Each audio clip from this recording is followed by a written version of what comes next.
জাতিকে এই দেশ হবে আগামীতে যুবকদের বাংলাদেশ ইনশাআল্লাহ। প্রিয় এলাকাবাসী, এই আন্দোলনে যুবকরা যেমন লড়াই করেছে, আমাদের মেয়েরাও সমান তালে লড়াই করেছে। বরঞ্চ জুলাই শক্তি পেয়েছিল 15 জুলাই যখন ঢাকা বিশ্ববিদ্যালয়ে আমাদের কলিজার টুকরা মেয়েদের গায়ে হাত দেওয়া হয়েছিল, জুলাই সেদিন শক্তি ফিরে পেয়েছিল। মেয়েদের গায়ে হাত দেওয়াকে জাতি মেনে নিতে পারে না।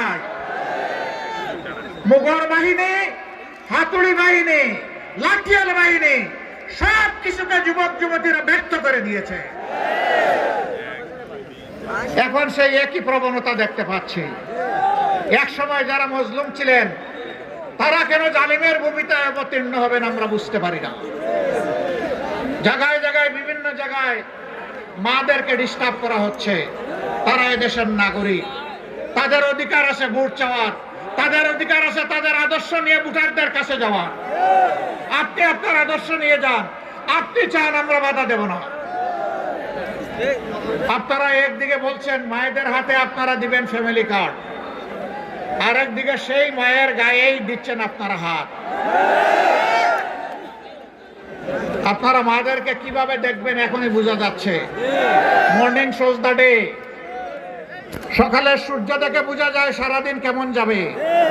ভোটের আগের হালত দেখে বোঝা যায় কেউ নির্বাচিত হলে আগামীটা কেমন হবে।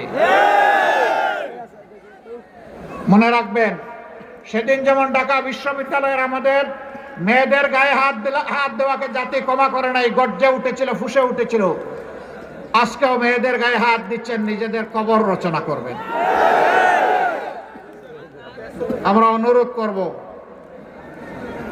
মেয়েদের গায়ে হাত দিবেন না, মেয়েদেরকে অপমান করবেন না, কারণ আপনারও মা আছেন।